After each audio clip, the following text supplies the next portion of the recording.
Good evening, all. I welcome you to Commerce classes. Today, I have come with different form of business organization. As in the previous class, we have already discussed 3 to 4 forms of business organization, and now I have come with the left two forms of business organization. So, today's first point is corporate society.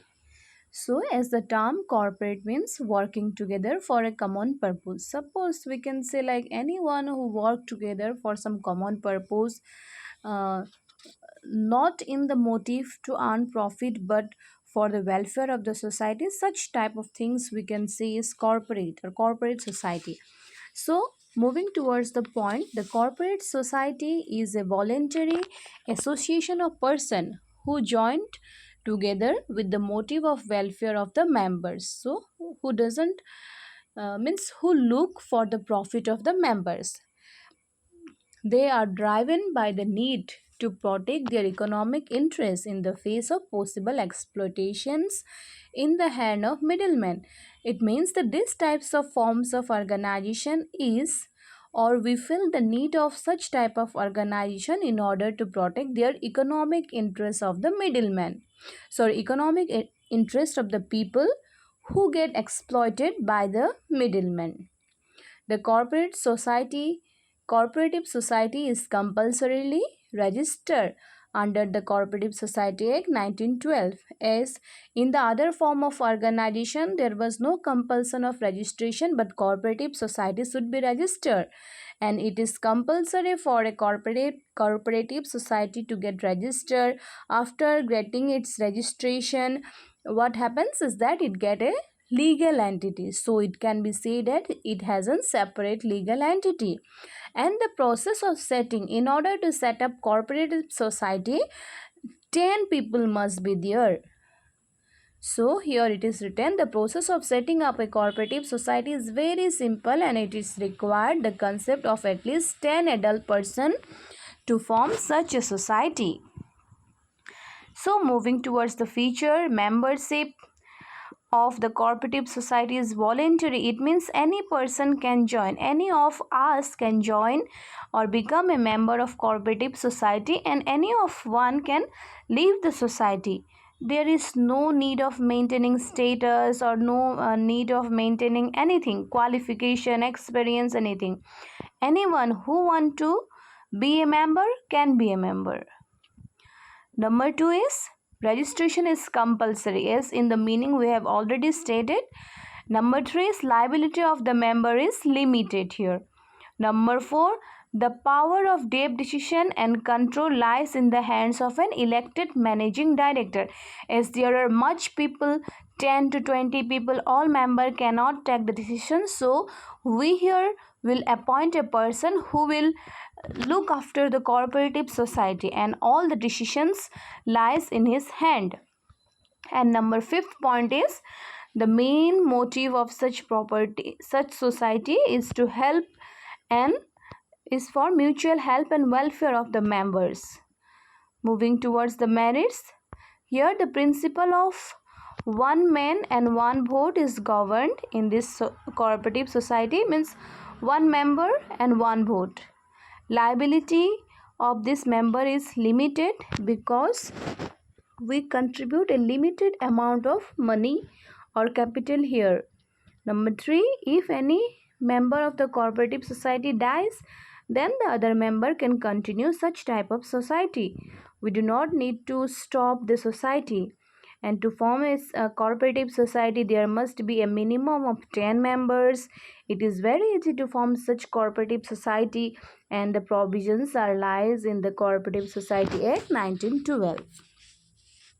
Moving towards the demerits, uh, membership, so what liability is limited as is resources here is limited, as it is consist of capital contributed by the member. We cannot bring resources from other source.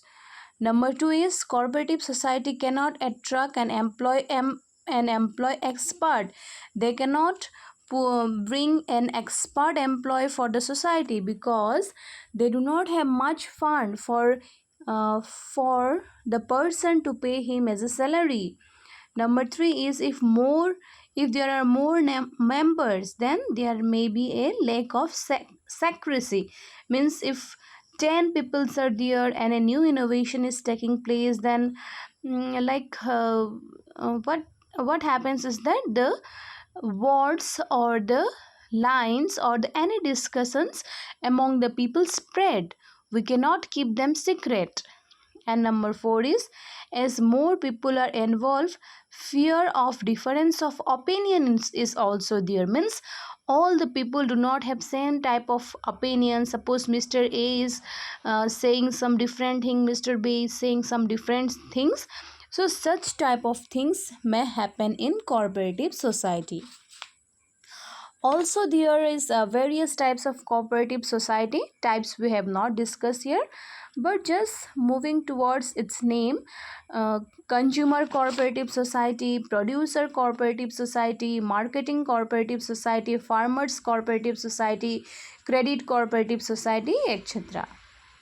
Now moving towards another forms of business organization, that form is joint stock company. So when we talk about joint stock company, it is simply a company or is an association of person for carrying out some business activity, and it has some legal status. Company is an artificial person. Artificial person we say because it is like a natural person who can borrow money, who can own property, but it cannot take breath, eat or run. So it is said as an artificial person. And also it has some perpetual succession and is governed by the Companies Act 2013. Every company should have a common seal. Also it should have a common seal, and the shareholders are the owner of the company, while the board of director and the managing body elected by the shareholders. Now what we say about shareholders is that anyone who buys a share of a company is a shareholder. Suppose you are buying the shares of a company, you become the shareholder. Now moving towards the meaning of share. Share is a part of a company which is divided into the small part, and that small part which we buy is called a share. Meaning of share should be is very important for the commerce student. Now moving towards the features of joint stock company. Joint stock company is generally a creation of law and exists independent of its nature. We can also say it is an artificial person. As I have already said, we say it is an artificial person because it can, like natural person, it can own a property, inquire debt, borrow money, but it cannot breathe, run, talk. So it is said as an artificial person. Company is a separate legal entity because after the registration it gets a name or it gets some distinct identity. Number 3 is, to form such type of company large amount of fund is required, so it is expensive and complicated. Number 4 is, management and control is in the hand of board of directors. Board of director we means who are appointed by the top management and to run such business, like CEO, board of directors, etc. And the last one is, risks or the losses in a company is borne by the shareholders. Now also it has some merits and also demerits. Merits is like, here we can transfer aids to the advantage of investing in a company. We can transfer our aids. Number 2 can be like, here the members liability is limited.